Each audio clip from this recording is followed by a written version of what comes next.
So it would mean that in one season, you can finish the whole initial costs of product of establishment. Then you begin making your own money. Come alone. Of course, some youth have good backgrounds, and some have their own savings. You can come alone.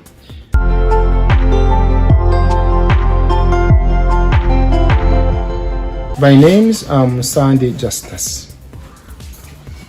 I'm an agriculture engineer and a nutritionist. We developed this science called aquaponic technology in our research, looking at the problem of our society where we have a challenge of land shortage. And there is a high demand of vegetables. And there is a big problem of malnutrition. So this technology is the answer to those challenges. And especially when it comes to children. Here we grow and rear mud fish. Mud fish, like any other fish, is a rich source of protein, particularly to fight kwashiorkor among children. So, and this is a simple technology one can use to grow and rear fish at home, upland. Traditionally, most of the people believe when you are in a fish farming, you must be having a swamp. When you talk of fish farming, people look at themselves, check back home, looking at if there is a possibility of a water body or a swamp. But with this technology, we entirely look at how one can rear fish upland, in the compound, even inside the house where you are living, and you rear their fish. But in this technology in particular, which is called aquaponic, we are looking at rearing mud fish in a small piece of land, then use the waste material from fish and waste feed in the pond to feed plants as a fertilizer. In so doing, we are doing what we call organic farming. So this is what we are practicing here. We don't spray with chemicals. We make organic pesticide. In organic pesticides, we use neem, we use tobacco, we use red pepper, we use soap. Then the soap has the hydroxide solution which works on killing the fungal infections on the plants. And because the temperature is very high, then the aggressive pests cannot enter in here. So we spray and we come up with organic tomatoes. So this technology of greenhouse is just requires some science, which we actually call upon the youth today to embrace. If they could embrace this form of technology, the youth could solve the problem of unemployment. Because this pond alone, here, inside here, we have 6 ponds. But one pond, we stock 20,000 fish flies of mud fish. The mud fish is the type of fish which fishermen use to catch Nile perch. These big Nile perch you see are caught by use of hooks, not nets. And on those hooks, they have to put there a living fish. And a living fish has to be a mud fish. So most of the places like in Kenya and Tanzania, swamps have dried up. People flock to western Uganda where we still have some fresh waters and fresh and stocked swamps naturally. So these people who buy that mud fish have a particular size they would want to buy. But when they are practicing, those people who extracted the mud fish from the swamps, they just scoop off everything living, including the young ones.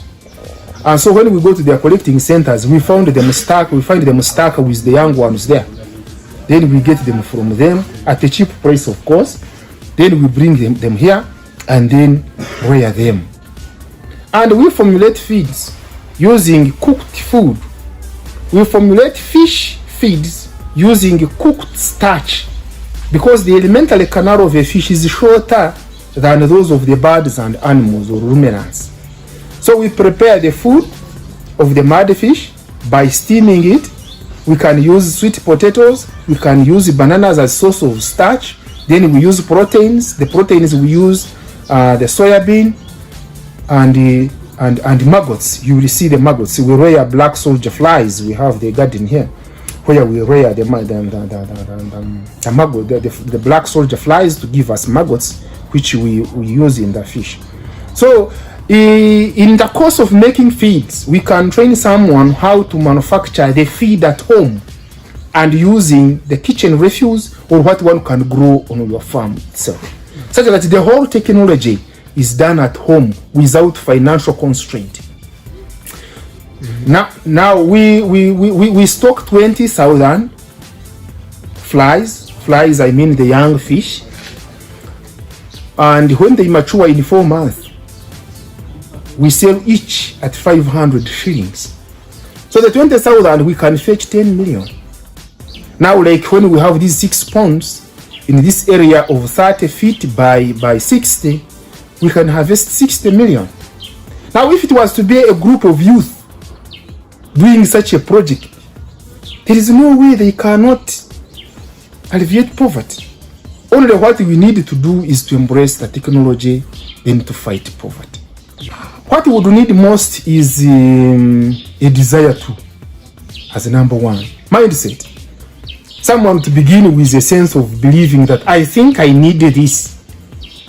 Then what you need next is an exposure. You come and visit the place where we are doing it. Like what you, the journalists, have done. Then another thing is to definitely to acquire the source of the fund. Then the rest of these materials we can get for him or her. And entirely that. And you need to have a land. You need to have land, whether hired or bought. You can hire someone's land and you do a hire purchase. You can rent it or hire it for a period of time. Then we do the technology there. Like this establishment here, which you see of the 30 by 60, you need 20 million for both the seed and everything to be put in place, which is able to fetch you 60 million in a period of 4 months. Then it has a lifespan of 25 years. And that's what it means. So it would mean that in 1 season, you can finish the whole initial costs of product of establishment. Then you begin making your own money. Come alone. Of course, some youth have good backgrounds, and some have their own savings. You can come alone, acquire the skill, then you go and establish the project yourself. Actually, I don't embrace the issue of group work myself, though the government insists on it. But to me, I think it would be very vital, and it carries all your attention if it is your personal project. To me, I would actually love individual development, then create jobs for the rest. So the neighbors come every day because there are causes of coming here. We have maize meal, the millet meals, then we have the poultry. So people come here for different reasons. But for the reason of this in particular, they come to buy tomatoes every day. Others we give freely because they lack capacity to buy. It is their thing. They also enjoy the fruits. These small ones, we don't sell them. We give them to neighbors to eat. But whoever would want to join the project or start it, then I would be able to offer the service of training at a no cost. You know, the problem has always been the government planning for people. Not the people planning, then the government supporting their plans.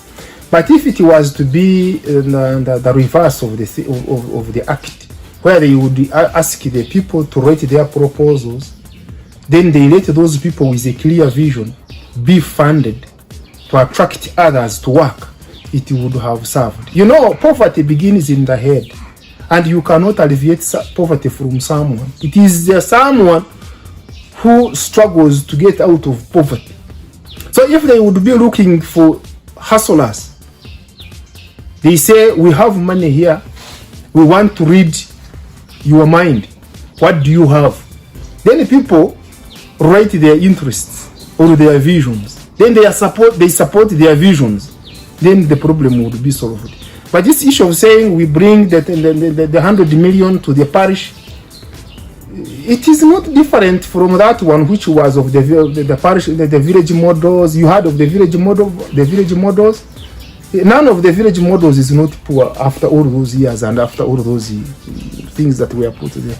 But if they were to look at scientists and say, who is a scientist trying to develop something for the community, and they support us, we could create employment for very many people. we could. This one doesn't depend on whether it is raining or shining.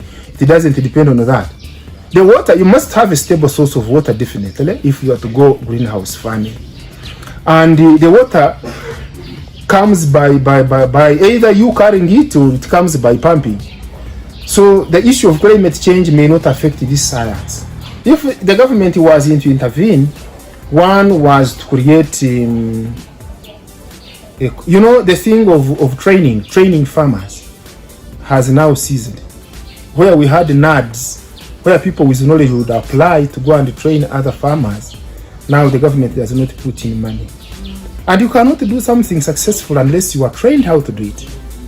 So since the training aspect is no longer an issue to government, then success stories in this challenging world where pests are very aggressive, diseases are very serious, and the counterfeit products are on market, flooding all the market, unless they go back to their drawing board and say, we now want people with knowledge to give to farmers be budgeted for also, I don't see much to come ahead.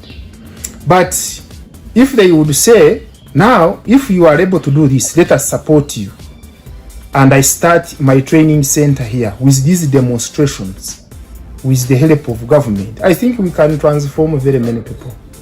Only that I lack facilities of extending the knowledge I have to community. And of recent, since some of us at our level, we were eliminated from parish development model because they graded us. They said if somebody has a vehicle or if he has a factory, then he's no longer a part of PDM. Then us people who would be pulling the poor ones, we were rejected and pushed outside the system. Now it is the blind pulling the blind. So we are not with them. They who would know where to put them, to pull them to our level, they just pushed us outside. Now, I don't know where the thing is going, but I don't use government money, but I would love to join the government system because I have a lot to offer, which would help our people. Let people get exposed. Kenyans are leaving us. I've been in Kenya for several times. I see how people are doing farming in Kenya, yet we have all one would call resources to use to make development. So if you happen to have this, to see this program, visit our farm, we share, then you see if you can do something also at your own farm. We are there and free to give you knowledge. The family, majorly I have my wife. The children have studied and their area of profession differs from what we are doing. Some are medical practitioners and they are surgeons, and they cannot call a surgeon to come and grow tomatoes. Some are bankers, others are lawyers, and so they think they are doing what they need to do. And I don't fight it because each of us was created different. Yeah, our part was to nurture them, grow them, give them education, then let them practice their careers also. I don't force them in my area of profession.